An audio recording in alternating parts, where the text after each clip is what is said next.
प्रिय मित्रों, इस संसार में कौन सा काम सबसे उत्तम माना जा सकता है?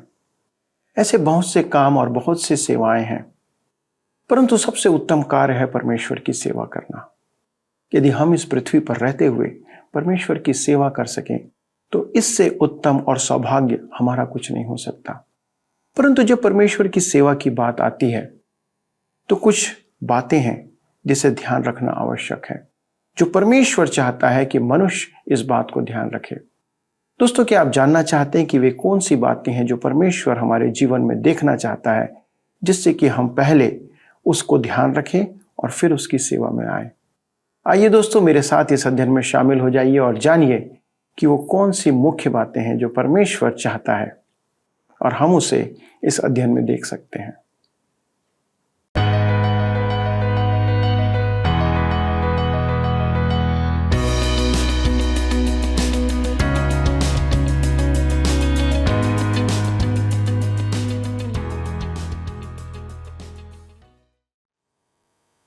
प्रिय मित्रों, आप सभी को प्रेम भरा नमस्कार। मैं आशा करता हूं कि आप परमेश्वर के वचन और उसके अनुग्रह में बने हुए हैं तथा हमारे साथ आज के अध्ययन में शामिल होने के लिए तैयार हैं। दोस्तों, हम यहेजकेल की पुस्तक का अध्ययन कर रहे हैं और सत्य वचन के इस प्रसारण में मैं आपका स्वागत करता हूं। मित्रों, परमेश्वर को किसी ने नहीं देखा, बाइबल इस बात को कहती है। उसका कारण है कि मनुष्य पापी है और उसमें पाप का स्वभाव है। यदि हम इसी अवस्था में परमेश्वर के निकट आ जाएं, तो उसकी पवित्रता की सामर्थ्य के कारण हम मर जाएंगे, भस्म हो जाएंगे। इसलिए हमें सबसे पहले पापों की क्षमा की आवश्यकता है। पर आप इस अध्याय में देखते हैं कि परमेश्वर की ज्योति का दर्शन यहेजकेल को प्राप्त होता है, जिसके द्वारा परमेश्वर अपनी महिमा को उसके सामने प्रकट करता है। मित्रों, हम में से बहुत से लोग परमेश्वर का दर्शन पाना चाहते हैं, पर हमारे लिए बाइबल में दिए गए दर्शन परमेश्वर को और उसके स्वभाव को जानने का एक सशक्त माध्यम है। दोस्तों, हम मनुष्यों के लिए परमेश्वर को जानना ही संपूर्ण कार्य है।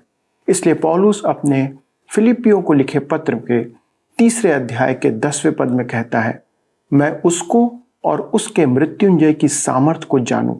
हम परमेश्वर को जानने के लिए केवल मसीह यीशु की ओर देख सकते हैं।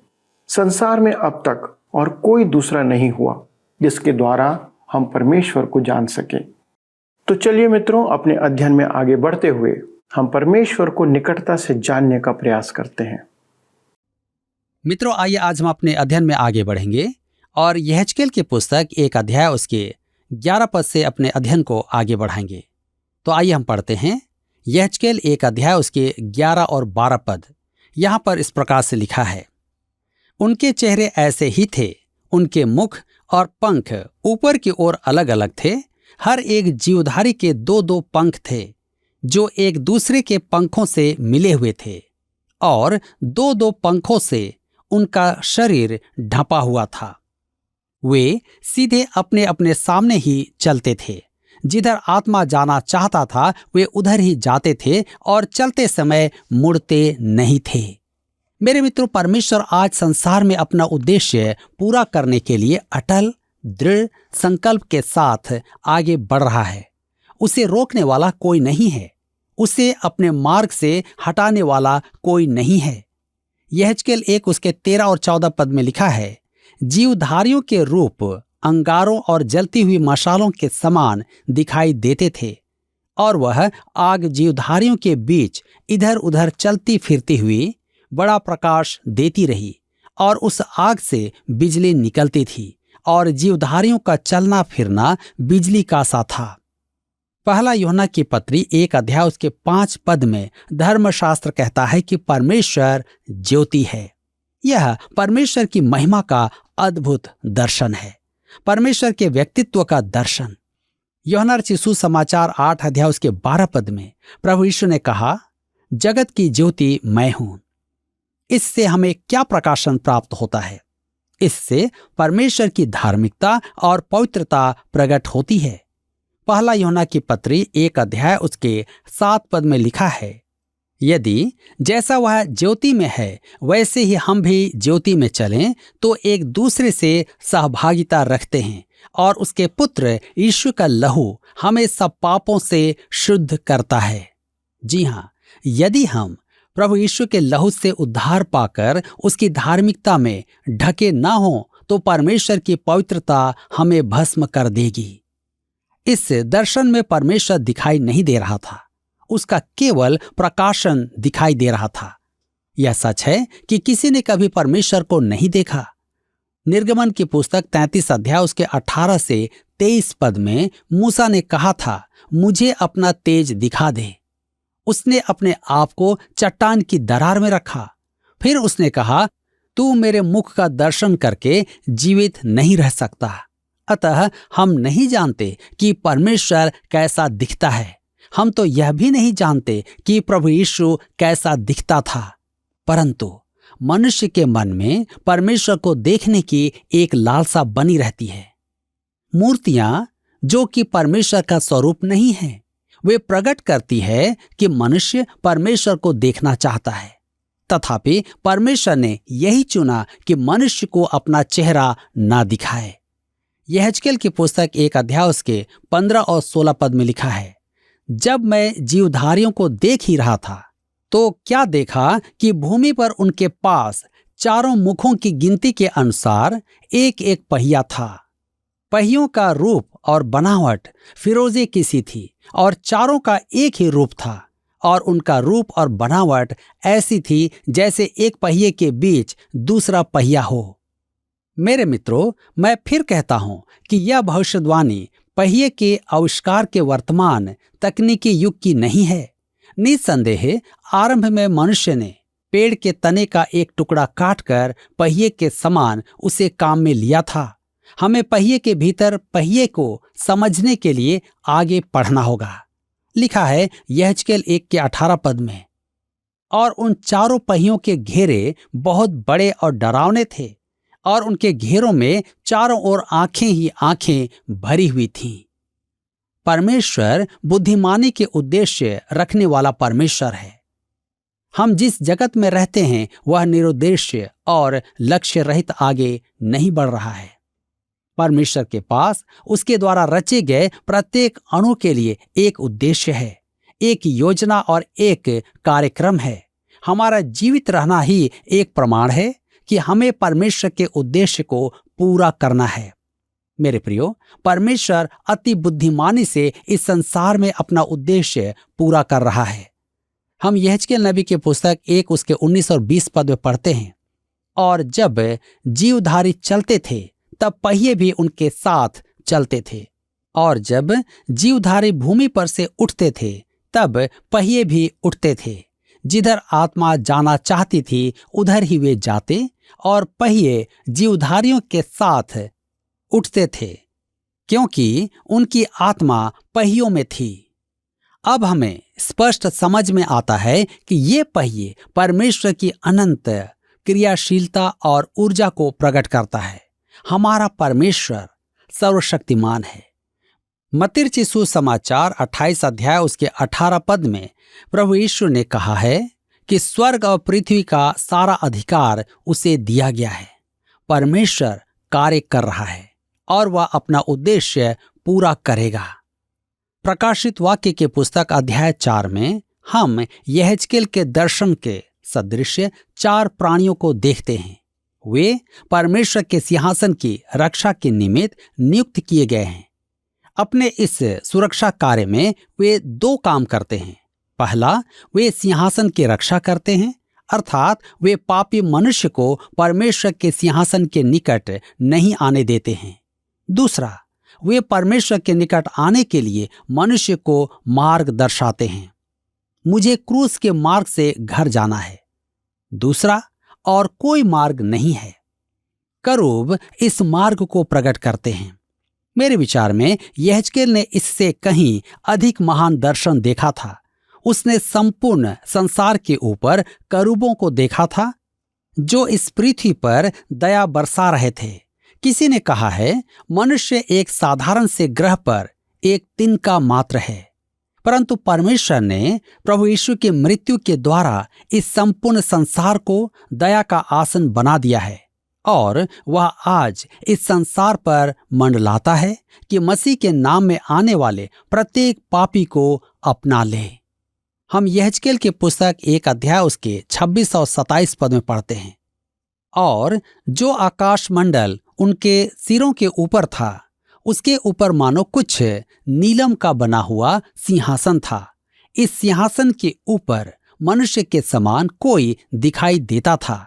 उसकी कमर से लेकर ऊपर की ओर मुझे मानो झलकाया हुआ पीतल सा दिखाई पड़ा, और उसके भीतर और चारों ओर आग सी दिखाई पड़ती थी। फिर उस मनुष्य की कमर से लेकर नीचे की ओर भी मुझे कुछ आग सी दिखाई पड़ती थी, और उसके चारों ओर प्रकाश था। मैं इससे आसमानी रंग में पीतल का सिंहासन देखता हूं, जो हीरे की तरह चमकता हुआ मेघधनुष के रंगों का सा था। उस सिंहासन में मिसाइल के प्रक्षेपण की सी ऊर्जा थी, और वह रथ के समान चल रहा था। वह पृथ्वी की ओर आ रहा था। मैं संसार के ऊपर करूबों को, क्रूस को, एक मेमने को और लहू को देखता हूं। मैं दया का आसन देखता हूं। प्रभु के पास दया है। रोमियो के पत्र 9 उसके 15 पद में पौलुस लिखता है, वह मूसा से कहता है, मैं जिस किसी पर दया करना चाहूं उस पर दया करूंगा, और जिस किसी पर कृपा करना चाहूं उसी पर कृपा करूंगा। यहेजकेल 18 के 20 पद में लिखा है, जो प्राणी पाप करे वही मरेगा। परमेश्वर इसराइल से ही नहीं, संपूर्ण संसार से कहता है, तुम मेरे पास आ सकते हो। तब यहेजकेल 1 के 28 में आगे लिखा है, जैसे वर्षा के दिन बादल में धनुष दिखाई पड़ता है, वैसे ही चारों ओर का प्रकाश दिखाई देता था। यहोवा के तेज का रूप ऐसा ही था। उसे देखकर मैं मुंह के बल गिरा। तब मैंने एक शब्द सुना, जैसे कोई बातें करता है। कहता है, यहोवा के तेज का रूप ऐसा ही था। यहेजकेल ने मूसा, दाऊद, यशाया और दानियल से अधिक देखा था। उसने परमेश्वर को तो नहीं, परंतु उसकी महिमा को देखा। परमेश्वर की उपस्थिति वहां थी। प्रभु यीशु ने इस संसार में हमारी मानवता धारण की, अतः उसकी महिमा दिखती नहीं थी। यहेजकेल ने परमेश्वर की महिमा देखी थी। कहता है, उसे देखकर मैं मुंह के बल गिरा। इस दर्शन का प्रभाव यहेजकेल पर अत्यधिक भयानक था। हम पर भी ऐसा ही प्रभाव पड़ना चाहिए। हे प्रभु, मैं नाश हुआ, मैं भटक गया हूं, मुझे तेरी आवश्यकता है। मैं तेरी ओर फिरकर तुझे ग्रहण करता हूं। संपूर्ण पुराने नियम में हम देखते हैं कि परमेश्वर की उपस्थिति में आकर मनुष्य मुंह के बल गिर जाता था। मेरे प्रियो, यशाया के साथ भी ऐसा ही हुआ था। यशाया की पुस्तक 6 अध्याय के 5 पद में कहता है, हाय हाय, मैं नष्ट हुआ, क्योंकि मैं अशुद्ध होठों वाला मनुष्य हूं, और अशुद्ध होठों वाले मनुष्य में रहता हूं, क्योंकि मैंने सेनाओं के यहोवा महाराजा धीराज को अपनी आंखों से देखा है। परमेश्वर की उपस्थिति में वह मुंह के बल गिरा हुआ था। दानियल के साथ भी यही हुआ था। पतमोस द्वीप पर यूहन्ना के साथ भी ऐसा ही हुआ था। प्रकाशित वाक्य की पुस्तक 1 अध्याय के 17 पद में लिखा है, जब मैंने उसको देखा तो उसके पैरों पर मुर्दा सा गिर पड़ा। मेरे प्रियो, हमारे पवित्र परमेश्वर का यह कैसा चित्रण है। मैं तो कहूंगा कि मैं सिरे पर खड़ा हूं और अति आभारी हूं कि मैं चट्टान की दरार में छिपा हुआ हूं। एक दिन अवश्य मैं अपने उद्धारकर्ता के चेहरे को निहारूंगा। मैं नहीं जानता कि वह कैसा दिखता है, परंतु मैं उस दिन की प्रतीक्षा में हूं। यहां पर इसी के साथ अध्याय 1 समाप्त होता है, और अब हम अपने अध्ययन को अध्याय 2 व 3 से जारी रखेंगे, जिसका विषय है यहेजकेल की बुलाहट, तैयारी और चौकीदारी का पद। यहेजकेल 2 अध्याय के 1 पद में लिखा है, उसने मुझसे कहा, हे मनुष्य के संतान, अपने पांव के बल खड़ा हो और मैं तुझसे बातें करूंगा। मेरे प्रियो, स्पष्ट है कि दर्शन देखने के बाद यहेजकेल मुंह के बल गिरा पड़ा हुआ था। अब वह बुलाया जाएगा और सेवा में भेजा जाएगा, और परमेश्वर ने जो उत्तरदायित्व उसे दिया है उसके लिए सामर्थ्य पाएगा। लिखा है मनुष्य के संतान। परमेश्वर उसे मनुष्य के संतान कहता है और इस पुस्तक में यह 100 बार आया है। दानियल को भी मनुष्य के संतान कहा गया है। संपूर्ण पुराने नियम में केवल इन 2 पुरुषों को ही मनुष्य के संतान कहा गया है। प्रभु यीशु ने अपने आप को नए नियम में 86 बार इसी पदनाम से संबोधित किया था। यह उसके परित्याग, उसके अपमान और उसके महिमान्वन का प्रतीक है। वह मनुष्य का पुत्र है। यहेजकेल ने बहुत कष्ट उठाए थे। यदि कोई मुझसे पूछे कि मैं किसकी दशा में आना ना चाहूंगा, दानियल, यिर्मयाह और यहेजकेल में से, तो मैं कहूंगा कि निश्चय ही मैं यहेजकेल का स्थान नहीं लेना चाहूंगा। निश्चय ही दानियल को जान का खतरा था। यदि परमेश्वर हस्तक्षेप नहीं करता तो दानियल शेरों का भोजन बन गया होता, परंतु मैं यहेजकेल की अपेक्षा उसका स्थान चुनूंगा, क्योंकि वह बेबीलोन के राजमहल में सुख सुविधा के साथ रहता था। यिर्मयाह इस समय लगभग सेवानिवृत्त हो चुका था, परंतु यहूदा वासियों की बंधुआई तक उसका जीवन घोर संकट में ही था। यहेजकेल को एक अत्यधिक कठिन काम के लिए बुलाया गया था। उसे धर्मियों को संदेश सुनाने के लिए चुना गया था।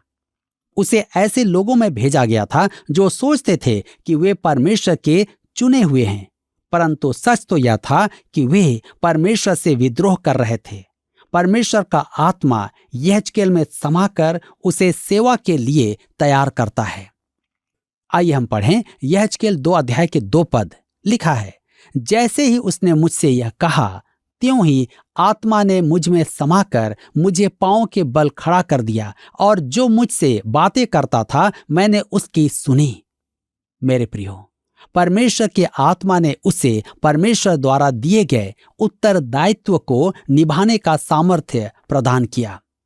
मुझे पूरा विश्वास है कि जब परमेश्वर आपको किसी काम के लिए बुलाता है तो वह आपको सामर्थ्य भी प्रदान करता है। सच तो यह है कि परमेश्वर का सेवा कार्य केवल परमेश्वर के सामर्थ्य में ही किया जा सकता है। यदि परमेश्वर ने आपको कुछ करने के लिए बुलाया है तो वह आपको सामर्थ्य भी देगा। आपके लिए एक उत्तम स्थान वही है जब आपको यह बोध हो कि आप परमेश्वर के काम को अपनी क्षमता में नहीं कर सकते हैं। मूसा 40 वर्ष जंगल में रहने के बाद कहता है कि वह इस्राएल वंशियों को मुक्ति दिलाने में सक्षम नहीं था। परमेश्वर ने उससे कहा कि वह उसके द्वारा यह संभव बनाएगा, इसलिए नहीं कि मूसा में कोई विशेष बात थी, परंतु इसलिए कि परमेश्वर सामर्थी है। यह आज भी हमारे लिए कैसा प्रासंगिक है। यह सेवा में, आराधनालय की कुर्सी पर और प्रचार क्षेत्र में व्यवहारिक है। मैं आपको बताना चाहता हूं कि एक युवा दंपति मेरे पास आए और कहने लगे कि उन्हें सेवा क्षेत्र में सेवा की बुलाहट है। स्पष्ट कहूं तो मुझे ऐसा नहीं लगता था कि वे सेवा के लिए बुलाए गए हैं। अतः मैंने सावधानीपूर्वक उनसे एक प्रश्न पूछा। यद्यपि मैं आश्वस्त तो नहीं था, परंतु मैं उनके मार्ग में बाधा बनना नहीं चाहता था। वे सेवा क्षेत्र में गए और घायल होकर लौटे। कहने का मतलब है कि वे निराश होकर लौटे थे। उनसे बात करने पर मैंने देखा कि उनके मन कड़वाहट से भरे हुए थे कि परमेश्वर ने उन्हें निराश किया। वे सेवा करना चाहते थे, वे शहीद होना चाहते थे, फिर भी परमेश्वर ने उन्हें काम में नहीं लिया।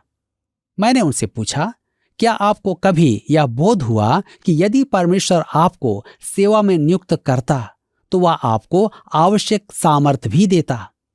उन्होंने इस दृष्टिकोण से प्रभु की ओर कभी नहीं निहारा था। मेरे मित्रों, हमें यह समझना होगा कि यदि परमेश्वर ने आपको किसी सेवा में बुलाया है तो वह हमें उसके निमित्त सामर्थ्य भी देगा। अतः महत्वपूर्ण बात तो यह है कि हम सुनिश्चित करें कि हमें परमेश्वर की सच्ची बुलाहट है। जी हाँ, यहेजकेल को किसी भी मनुष्य की तुलना में एक अत्यधिक कठिन काम करने के लिए बुलाया गया था। परमेश्वर उसे उसका काम बताता है। और मेरे विचार में मेरी सेवा के आरंभ में यदि परमेश्वर मुझे ऐसा कोई काम बताता तो मैं कहता, परमेश्वर, मैं इसी समय त्याग पत्र देता हूं। मैं प्रसन्न हूं कि उसने मुझे यहेजकेल का सा काम नहीं बताया, क्योंकि मैं एक कायर मनुष्य हूं। मैं यहेजकेल को सराहता हूं। यहां पर देखिए कि परमेश्वर उसे उसके उत्तरदायित्वों के निमित्त क्या कहता है। यहेजकेल की पुस्तक 2 अध्याय उसके 3 और 4 पद में लिखा है, उसने मुझसे कहा, हे मनुष्य के संतान, मैं तुझे इस्राएलियों के पास अर्थात बलवा करने वाली जाति के पास भेजता हूं, जिन्होंने मेरे विरुद्ध बलवा किया है। उनके पुरखा और वे भी आज के दिन तक मेरे विरुद्ध अपराध करते चले आए हैं। इस पीढ़ी के लोग जिनके पास मैं तुझे भेजता हूं, वे निर्लज और हठीले हैं। मेरे प्रियो, ध्यान दीजिए, यह एक बहुत बड़ी बात है जो परमेश्वर उससे कहता है। इस पीढ़ी के लोग जिनके पास मैं तुझे भेजता हूं, वे निर्लज और हठीले हैं। हठीले शब्द इस पुस्तक में बार बार आया है, क्योंकि ये लोग परमेश्वर के विरुद्ध बलवा करते थे। परमेश्वर उनके लिए जाति शब्द काम में ले रहा है, जो इस्राएल के लिए काम में नहीं लिया जाता था। यह शब्द अन्य जातियों के लिए काम में आता था। इसका अर्थ यह है कि इस्राएल इतना अधिक भ्रष्ट हो चुका था कि वह उसके पड़ोस की अन्य जातियों के स्तर पर आ गया था। परमेश्वर ने उन्हें बलवा करने वाली जाति कहा था, क्योंकि वे परमेश्वर से विद्रोह करते रहे थे।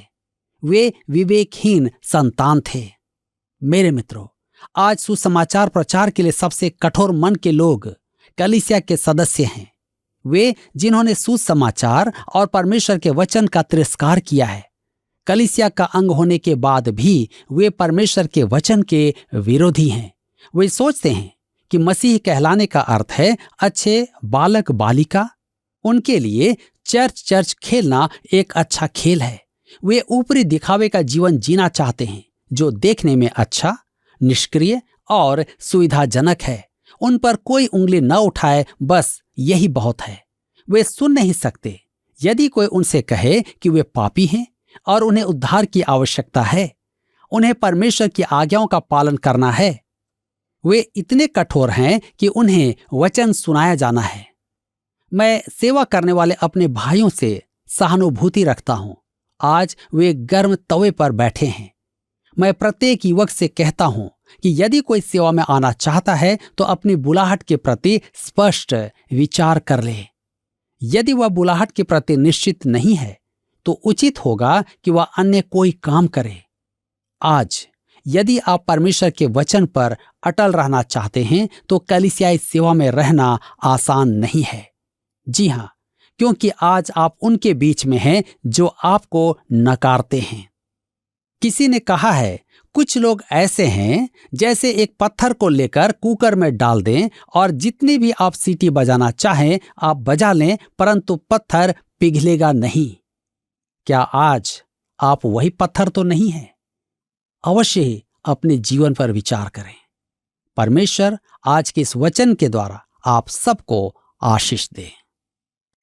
प्रिय मित्रों, आज के अध्ययन से स्पष्ट है कि परमेश्वर जब हमें अपनी सेवा के लिए बुलाता है तो हमें उसे पूरा करने का सामर्थ्य भी देता है।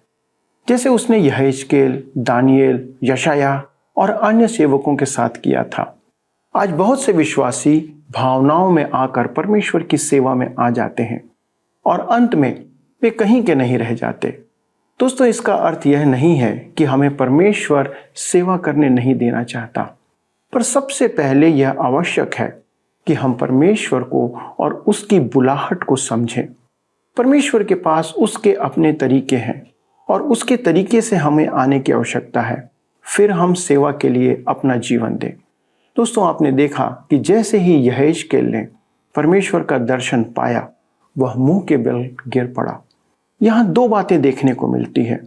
कोई भी मनुष्य परमेश्वर के सामने और उसके तेज के सामने टिक नहीं सकता, और दूसरा यह कि परमेश्वर के सामने मुंह के बल गिर जाना। दोस्तों, बाइबल में कहीं भी लोग परमेश्वर के सामने सिर के बल गिरते हुए नहीं पाए जाते हैं, पर आज हम बहुत से लोगों को अक्सर या सिर के बल गिरते हुए देखते हैं। यह बाइबल सम्मत नहीं है। आज परमेश्वर हर एक मनुष्य को अपनी सेवा के लिए आमंत्रित कर रहा है। सेवा करना आसानी का काम नहीं है या आराम का काम नहीं है, क्योंकि यह अंधकार की सामर्थ्य के विरुद्ध काम करना है और इसके लिए हमें केवल परमेश्वर की सामर्थ्य पर ही भरोसा करना होगा। तो आइए मित्रों, हम परमेश्वर से उसकी सामर्थ्य मांगे कि हम उसकी सेवा इस संसार में पूरी कर सके। आइए प्रार्थना करें। स्वर्गीय परमेश्वर पिता, हम धन्यवाद देते हैं प्रभु यीशु क्रिस्त में होकर के कि आपने हम मनुष्यों को अपनी सेवा के लिए बुलाया है। और पिता, आपने कितने हैं जिन्हें चुना है कि वे आपकी सेवा के लिए अपना जीवन समर्पित करें। पिता, हमारी विनती है कि हमारे इन सभी दर्शकों के लिए, यदि वे आपकी सेवा करना चाहते हैं और उनके हृदय में आपने ये बातें डाला है, तो प्रभु अनुग्रह करें कि वे आपकी सेवा आपके तरीके से, आपकी रीति विधि से करने पाए, ताकि हम प्रभु आपकी राज के लिए, आपकी महिमा के लिए एक अनंत फल ला सकें। पिता परमेश्वर, हम धन्यवाद देते हैं इस अवसर के लिए जो आपने हमें दिया कि हम आपकी सेवा कर सकें। हमारे सारे दर्शकों को इस सेवा के लिए आमंत्रित करते हुए पिता, हम इस विनती को हमारे प्रभु यीशु क्रिस्त के नाम से मांगते हैं, आमीन। प्रिय मित्रों, आपके उपस्थिति के लिए मैं आपको धन्यवाद देता हूं। मुझे उम्मीद है कि आज के अध्ययन ने आपको एक नई स्फूर्ति दिया होगा, एक नई हिम्मत दिया होगा कि आप परमेश्वर की सेवा करते रहें। अगले प्रसारण में हम इस अध्ययन को आगे बढ़ाएंगे। तब तक परमेश्वर के साथ बने रहें और उसकी सेवा करते रहें। प्रभु आपको आशीष दे। आइए अब हम प्रश्नों को देखें। पिछले प्रश्न का उत्तर है डी, परमेश्वर की महिमा। यहेजकेल अध्याय 1 में जो दर्शन है वह परमेश्वर की महिमा का दर्शन है।